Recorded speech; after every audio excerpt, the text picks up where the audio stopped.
Olá, eu sou o Felipe, eu sou médico de família, sou teleconsultor aqui do Telesaúde Goiás. Eu peço licença para você antes desse vídeo começar, porque eu gostaria de convidar os profissionais médicos e enfermeiros do SUS que atuam na atenção primária no estado de Goiás a utilizar o serviço de teleconsultoria aqui do Telesaúde Goiás. A nossa equipe de teleconsultores ela pode te ajudar a tirar dúvidas de casos atendidos na rotina e do seu serviço e sugerir conteúdo atualizado sobre os mais variados temas aí no contexto da APS. Basta fazer o cadastro no site do Telesaúde Goiás e aguardar a autorização. Depois, solicitar a sua teleconsultoria. Aguardamos vocês!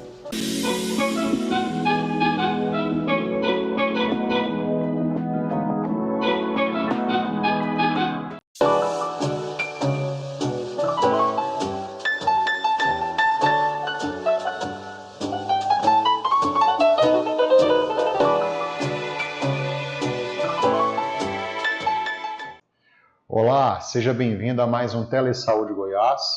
Sou o professor Cidião, um grande prazer estar com vocês, sempre aqui, buscando trazer assuntos ligados à farmácia e, claro, que impacte sempre na saúde pública. E como não poderia ser diferente, hoje trago um assunto que tem, claro, tirado muito sono de muitos colegas farmacêuticos e de como a inteligência artificial, que já está impactando na vida de todos, como vai impactar no meu exercício profissional dentro da farmácia, dentro das diversas áreas de atuação do farmacêutico, bem como também, é claro, falar um pouco sobre a inteligência artificial impactando ali na nossa atuação como profissional de saúde, tá bom? Então convido você, antes de mais nada, estar aqui assistindo, acompanhando esse vídeo, né? Seguir a Telesaúde Goiás, compartilhar com os colegas farmacêuticos, ali dentro dos comentários também, estabelecer um diálogo que nós possamos crescer.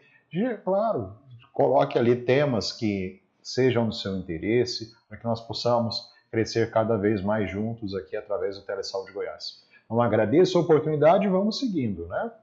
Então, o primeiro ponto interessante que nós vamos considerar aqui está relacionado à evolução do que é a inteligência artificial.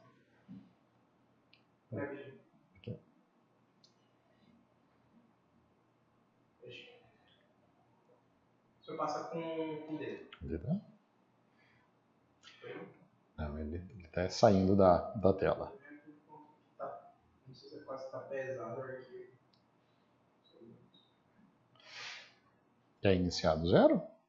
Deixa eu ver, eu acho que não tem ninguém. Não, só de seu quadro. Deixa eu ver aqui. Pronto. Tá. Agora foi. Então, por que a farmácia será transformada por essa revolução tecnológica que nós estamos vivendo, né? Esse é um ponto importante. Primeiro, ser considerado que a inteligência artificial ela já tem transformado de forma muito acelerada, algo que nós não vimos anteriormente dentro da história da humanidade, os processos humanos. Isso é um ponto importante. E essa transformação rápida ela vai atingir todos os setores de atividade humana. E claro que também os serviços de saúde serão transformados rapidamente. Esse é um ponto fundamental. Quem de nós já não utilizou para uma consulta rápida, por exemplo, a inteligência artificial para tirar pequenas dúvidas, inclusive com aspectos ligados à saúde. Então, essa é uma transformação que está atingindo a todos e é claro que vai transformar também os nossos processos no dia a dia. E um ponto importante que a inteligência artificial ela traz é a capacidade de automatizar determinados processos tradicionais que anteriormente eram massivos, desgastantes e manuais, certo? Então esse é um ponto muito importante a ser considerado. Então a IA, né, é assim como a sigla, como comumente nós colocamos, vai permitir que de processos mais morosos se tornem rápidos e mais precisos dentro da sua realização. Claro que na saúde diversos processos estão relacionados, como vocês vão ver daqui a pouco. Mas existe, claro, um desafio gigantesco com relação à implementação dessas tecnologias dentro da farmácia. E o primeiro que eu considero é qual será o papel do farmacêutico dentro da clínica, em meio a essa automação. Será que a nossa responsabilidade clínica, a nossa capacidade de acompanhar a farmacoterapia, ela vai ser impactada? Entre aspas, nós seremos substituídos por essas tecnologias? Esse é um ponto importante a ser considerado, né? E vamos discutir um pouco sobre esses processos, né? Um detalhe importante, nós já temos sistemas de prescrição assistida, né, que são controlados por algoritmos, né? Isso já é uma realidade, né? Então já temos sistemas inteligentes que apoiam as decisões farmacêuticas e claro que isso já está disponível no mercado há um bom tempo, mas agora com o recurso de IA, né, introduzido dentro desses sistemas. E esses sistemas são, claro, extremamente importantes e úteis, seja na aplicação dentro de grandes instituições hospitalares, seja no dia a dia do farmacêutico, ali no cuidado ao paciente, seja para o consultório, seja para uma drogaria ou uma farmácia. Um ponto que a gente precisa considerar é que há um investimento, então essas tecnologias, elas ainda exigem um investimento alto. Muitas delas são muito novas, estão passando por processos de amadurecimento, entretanto o custo ainda é considerável. Então esse é um ponto importante que nós precisamos também considerar. Está disponível a todos? Ainda não. Tá? Nós temos a possibilidade de uso da inteligência artificial para verificar padrões de interações medicamentosas, e isso é algo extremamente interessante.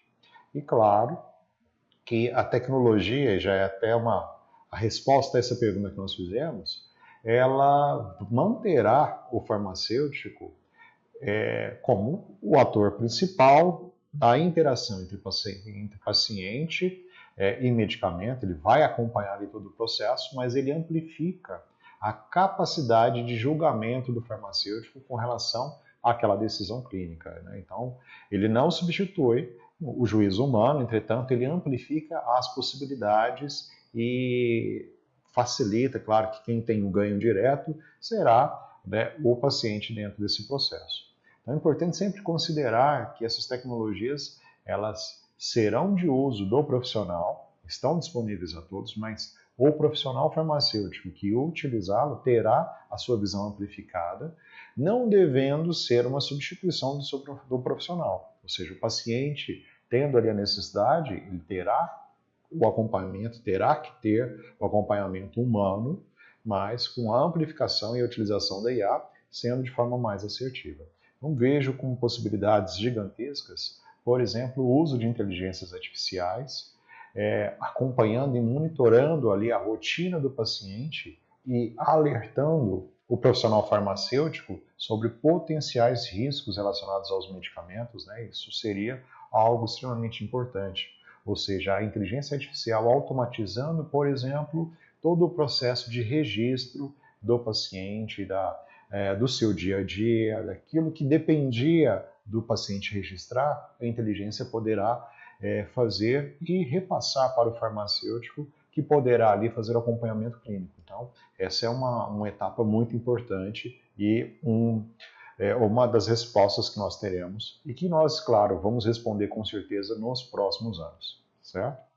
A inteligência artificial, apesar de, nos últimos anos, ter um destaque muito grande, ela não é algo novo, né? Dentro da linha histórica, nós vemos os primeiros ensaios de inteligência artificial simbólica entre as décadas de 50 e 60, né? E pequenos sistemas especialistas iniciais sendo criados.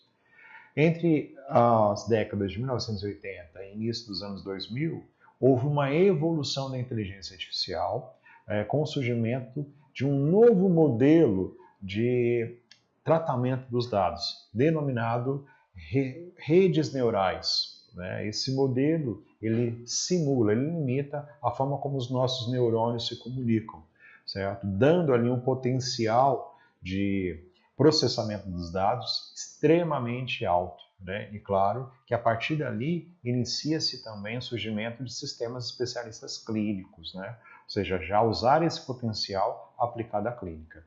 Entre os anos de 2000 e 2010, nós temos a emersão da Big Data, ou seja, agora um grande lago de dados, de informações disponíveis para o processamento. Claro que isso só foi disponível graças ao surgimento da grande rede mundial da internet, né? Mas o Big Data ele aumentou de forma exponencial o poder computacional, a análise dos dados.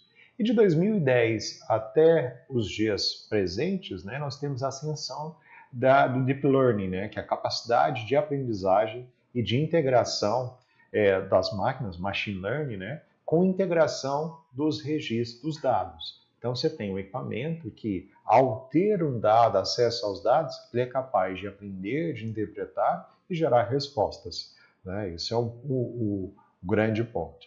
E nos últimos 5 anos, o que nós temos, né? A famosa inteligência artificial generativa, né? Modelos generativos que pegam informações que estão disponíveis nessa grande Big Data e com a capacidade de aprendizagem das máquinas, ela dará ali respostas, né, específicas, e esses modelos, essas ferramentas, elas estão disponíveis não só por um acesso ao computador, mas elas estão se espalhando para muitos e muitos dispositivos eletrônicos, que vão tanto me dar resposta quanto serão capazes de coletar informações. Então, por exemplo, nós podemos ter um smartwatch que é capaz de captar informações clínicas minhas, por exemplo, como está o meu grau de estresse, como está a minha frequência cardíaca, como está, inclusive em alguns dispositivos, a glicemia, e consequentemente ali você vai ter um monitoramento ao longo do tempo, e isso te trará dados a respeito de um perfil clínico. Com o uso da inteligência artificial, quando ocorrem alterações bruscas, ele já consegue detectar uma determinada situação, uma mudança na condição clínica dos pacientes. E essas aplicações elas têm sido desenvolvidas e o crescimento no uso tem sido nos últimos 5 anos. E claro, o que se espera nos próximos 5 a 10 anos? Né? Primeiro, a inteligência artificial se torne cada vez mais confiável, porque com a aprendizagem da máquina, o machine learning, né, ela vai se tornar cada vez mais assertiva, a probabilidade cresce cada vez mais com o erro e o acerto, né? Será capaz de predizer em tempo real, a partir de dados, os fenômenos que estão ocorrendo de forma geral e integrar com dispositivos vestíveis, né? Wearables, né? Que são dispositivos que vão permitir a integração com a minha condição clínica. Isso quando aplicado à área da saúde, né? Então, é algo que nós esperamos. E para a farmácia, as aplicações clínicas, elas já são reais. Então, eu trouxe para vocês um levantamento por categoria farmacêutica de exemplos, cases e casos do uso da inteligência artificial e, claro, seus benefícios, né? Então, um exemplo interessantíssimo está no desenvolvimento e na descoberta de novos fármacos, né? Então, nós temos exemplos de identificação de candidatos moleculares, otimização e predição de toxicidade, tudo isso acelerando os testes pré-clínicos, né, o pipeline, e, consequentemente, reduzindo os custos para uma validação. Então, aquilo que leva esses 5 anos, um investimento altíssimo, com a descoberta, isso vai facilitar bastante. Por exemplo, uma das situações que está relacionada é exatamente o segundo exemplo que se dá, que é o reaproveitamento de drogas. Com o uso da inteligência artificial, drogas que já estão no mercado, que já estão na fase 4, ou seja, em utilização, em farmacovigilância, ela pode ser analisada e estudada para outras condições clínicas, outros processos patológicos, né? Então isso evita todo o investimento de novas drogas, de 10 a 15 anos, em média 12 anos, né, em geral, né, eles são eliminados porque com o uso da inteligência artificial, rapidamente você consegue observar oportunidades de uso de fármacos em determinadas situações, né? Temos o uso de inteligência artificial para projetar formulações ideais, prever parâmetros de liberação de fármacos, e não só fármacos, mas também cosméticos, aumentando ali a eficácia, né, a eficiência da produção farmacêutica. Então, esse é um ponto interessantíssimo. Voltando para a clínica, né, nós temos a decisão clínica assistida, né, um alerta para interações, ajustes de dosagem quando necessária e checagem de duplicidades, ou seja, reduzindo a probabilidade de erros ligados à medicação. E, claro, reduzir o risco de falha, né, ou se for enviesado. Temos também a capacidade de ampliar a adesão terapêutica, né, reduzindo ali o risco de reações, de problemas relacionados a não uso dos medicamentos. Então nós temos aplicativos, sensores que estão em dispositivos vestíveis que monitoram o uso de medicamentos e enviam alertas caso o paciente tenha se esquecido do seu tratamento, envia um alerta para a família, para o familiar, ou seja, todos aqueles que estiverem cadastrados dentro desse aplicativo, né? E consegue, inclusive, monitorar situações de risco, né? Então, isso amplia e muito o engajamento do paciente no tratamento.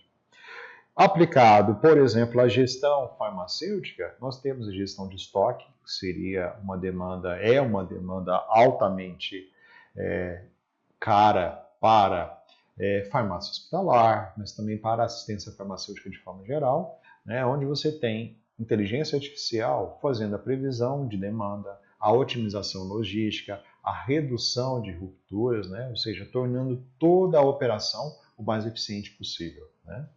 Temos a possibilidade de estabelecermos a automação no ato de dispensação, então automatizar a dispensação, robotização de picking e de embalagem, né? Ou seja, uma precisão aumentada, mas é um processo de alto investimento inicial que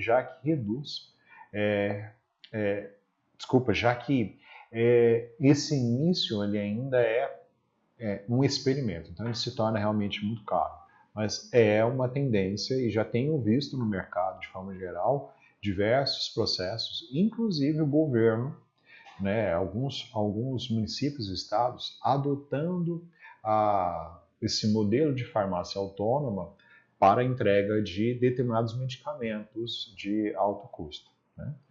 A possibilidade de prevenção, né, de interações complexas, né, considerando, por exemplo, segurança entre fitoterápicos e outros medicamentos, os sistemas híbridos que identificam essa interação. E, por último, mas não o último potencial, mas que já existe, né, que é a farmácia especializada, que vai trazer para o paciente todo um monitoramento que nós farmacêuticos sempre desejamos com o cuidado farmacêutico, né, que é um olhar mais preciso, permitindo auxílio à dosagem, monitoramento de terapias personalizadas. O exemplo que eu trago para vocês está ligado ao tratamento de problemas de saúde mental. Então, por exemplo, medicamentos antidepressivos ou tratamento do transtorno bipolar, que exigem um monitoramento do comportamento do paciente e, consequentemente, ali, o levantamento da necessidade de ajuste de dosagem. Então, isso vai se tornar cada vez mais preciso, né? E um detalhe importante, os dados são específicos do paciente, então você considera ali a personalização do tratamento. Então isso já é possível, né? Agora, o que isso vai impactar no meu exercício profissional? Esse é um ponto muito importante. Primeira coisa que eu quero colocar para vocês é que é preciso mudar a mentalidade, é preciso mudar o foco. Nós deixaremos de ser executores de tarefas operacionais, padrões, para exercer cada vez mais o papel clínico, o papel estratégico. Então, deixaremos de ser operacional para nos tornarmos profissionais estratégicos. Então, essa é a primeira mudança. E eu gosto muito desse processo porque eu entendo que o profissional farmacêutico ele tem uma capacidade e uma competência exatamente para essas estratégias, para tornar o tratamento do paciente o mais eficaz possível. Essa estratégia é fundamental. não é operacional, não é registro, não é algo burocrático, né? E isso me traz uma segurança de que nós vamos crescer e muito com o advento dessas tecnologias no nosso dia a dia. Nós seremos consultores e educadores do paciente. Nós vamos mudar o comportamento através da educação. E essa é, para mim, a estratégia que não será substituída por nenhuma tecnologia. Agora, isso exige uma requalificação, né? Exige uma recapacitação, exige novas competências e nova forma como nós interagimos com os nossos pacientes, com nossos clientes.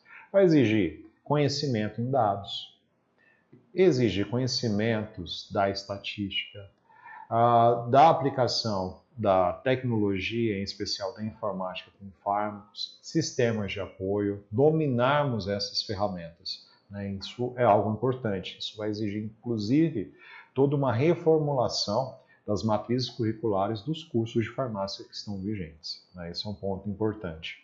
Inclusive também das DCMs, é claro, né?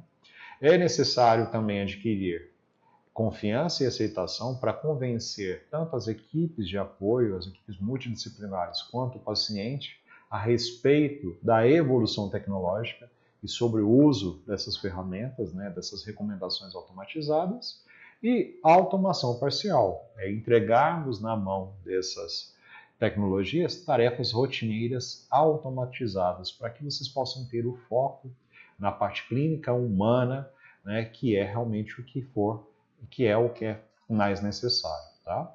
Então, trago para vocês que esse impacto vai fazer com que novas competências, para mim não tão novas assim, mas sempre competências que sempre foram muito exigidas para o profissional farmacêutico, que é integrar-se a equipes multidisciplinares, traduzindo, saber trabalhar em equipe, colaborar com a equipe, com novos membros da equipe que existirão dentro da área da saúde, que são profissionais capacitados em tecnologia da informação e análise de dados, bem como estatísticos, e ter a capacidade de mediar entre a tecnologia e o cuidado, principalmente trazendo para aquele paciente que está ali frágil e que pouco conhece sobre esse processo, segurança, né, para essa utilização, tornando o farmacêutico um protagonista profissional que é capaz de influenciar a implementação de soluções, garantir a abordagem sempre centrada e focada no paciente e liderando toda essa revolução digital. Esse é um ponto muito importante. Mas sempre tendo em foco que existem desafios éticos e legais, né, dentro dessa utilização, né? Então, trago aqui 2 pontos importantes. Primeiro, a responsabilidade legal, que é uma pergunta-chave. Quem responde por erros quando recomendações de inteligência artificial são seguidas? Ou seja, quando a inteligência artificial ela levou a um erro. E esse é um ponto que precisa ser claro. É o desenvolvedor do sistema? É a instituição de saúde que investiu naquela adoção? É o profissional farmacêutico? Né?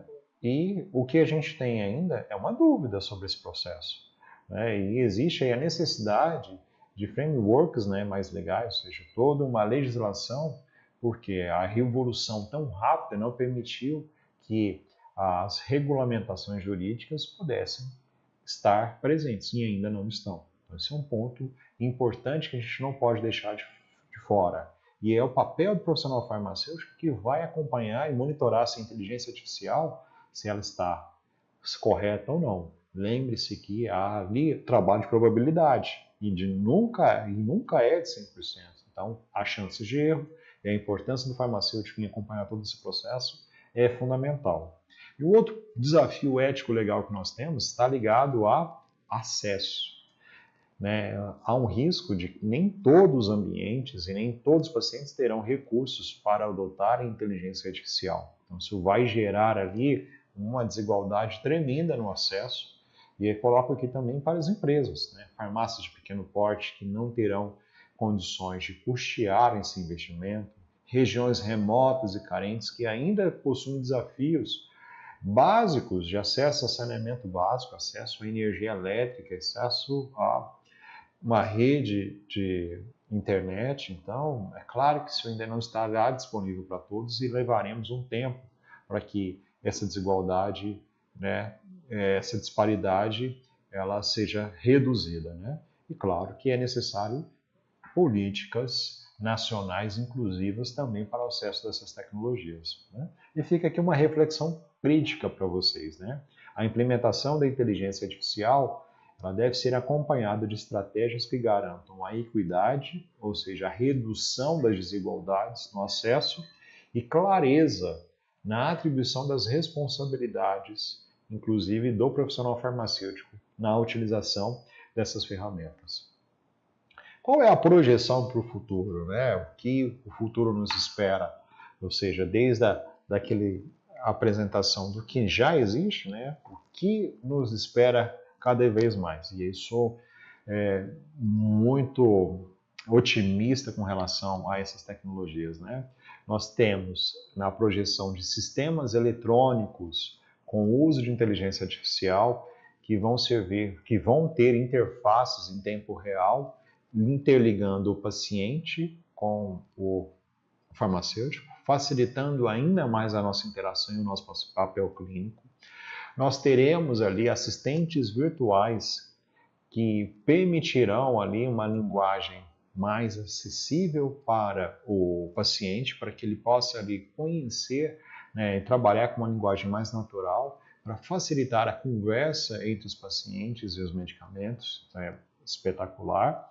Nós vamos ter as dispensas inteligentes, né? Nós vamos automatizar o processo de dispensação, e isso vai acontecer, inclusive, em clínicas, hospitais. Há já sistemas inteligentes que estão sendo adotados que fazem a automatização completa, né? Controlando todos os aspectos da farmácia hospitalar.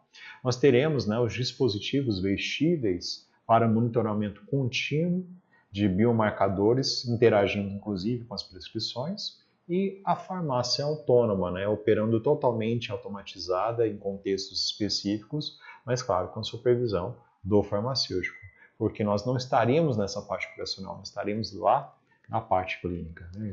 Essa é a projeção. Mas temos desafios e riscos, né? Nós temos ainda vieses nos dados que podem levar a interpretações e erros ligados à inteligência artificial na parte clínica, né, de apoio, de suporte às informações, né? Então, é necessário ainda esse treinamento enviesado, né? Remover esse treinamento enviesado que vai repetindo os erros, tornando eles verdades absolutas, né? Então, a gente precisa ter esse cuidado. Nós temos ainda uma falta de transparência nos processos, que dificulta, seria a caixa preta, né, o black box, né, que dificulta ali a justificativa de decisões clínicas críticas. Nós temos aí a questão da segurança cibernética, falhas de software, cyberataques e entrada adversarial de dados, né, que possuem interesses econômicos. Temos a questão da privacidade, apesar de termos uma lei extremamente rígida, que é a Lei Geral de Proteção de Dados, a gente precisamos ainda entender como os dados sensíveis, né, vão ser utilizados por essas ferramentas e principalmente definição da responsabilidade legal por danos. Quem é que vai responder? O desenvolvedor do sistema, a instituição que contratou ou o profissional que está utilizando? Essa ainda é uma dúvida e é uma discussão que precisa evoluir, né? E chegando aí à etapa final, vem a dúvida, né? Como eu, farmacêutico, como eu, profissional de saúde que está aqui, mesmo não sendo farmacêutico, preciso me preparar para ter competências e habilidades para esse futuro, né? E aí, vamos lá, né? Alguns pontos importantes. Primeiro, capacitar-se mesmo, conhecer, e quando eu digo capacitar, nem sempre de forma seja formal, através de cursos, apesar de que sempre recomendo, né? Mas se tornar especialista em ciências de dados, né, é uma das possibilidades, sim. Porque nós temos cursos de pós-graduação em ciências de dados, em Big Data, em inteligência artificial, aplicados às mais diversas áreas, né? Mas de forma geral, primeiro, se interessar, ter curiosidade, buscar informações e utilizar essas ferramentas, né? Esse é o primeiro passo. O segundo passo é aprofundar cada vez mais, né? Então, é ter conhecimentos básicos dos fundamentos da estatística e da linguagem de dados, linguagem de programação, para ter a ideia de como há o funcionamento desses processos, até para que quando você adote e esteja implantando esses sistemas na sua empresa, você possa ter uma facilidade na comunicação com os desenvolvedores, né? Esse é um ponto importante.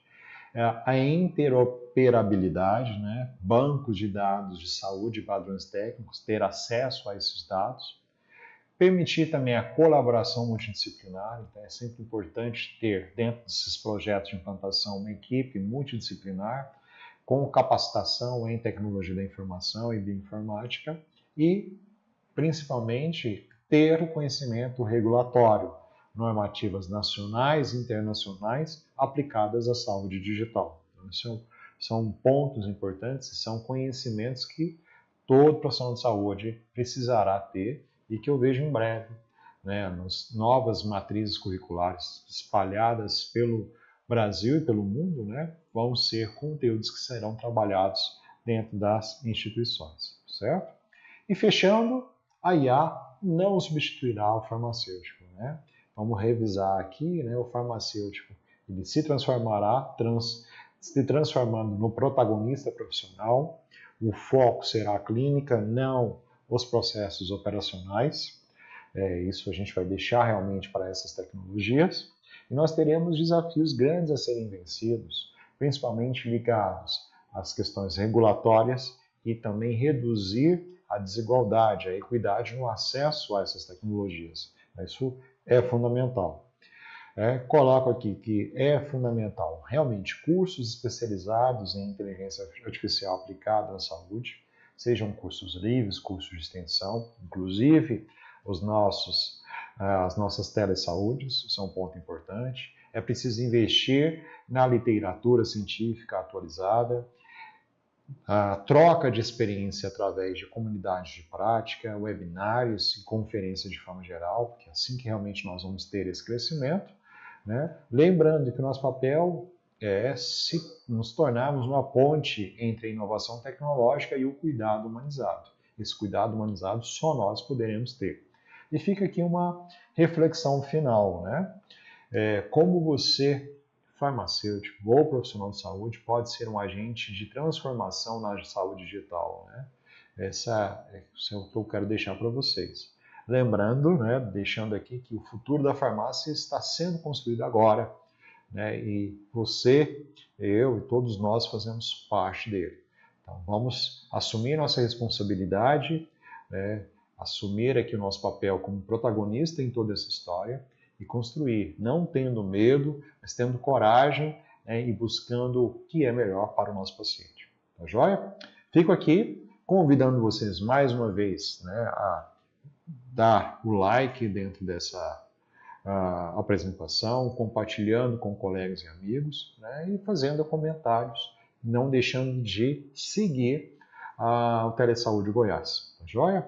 Fico aqui agradecendo a vocês pelo interesse, pela paciência, né, e busquem se aprofundar cada vez mais, se tornando realmente um protagonista dentro da saúde. Um grande abraço e até a próxima.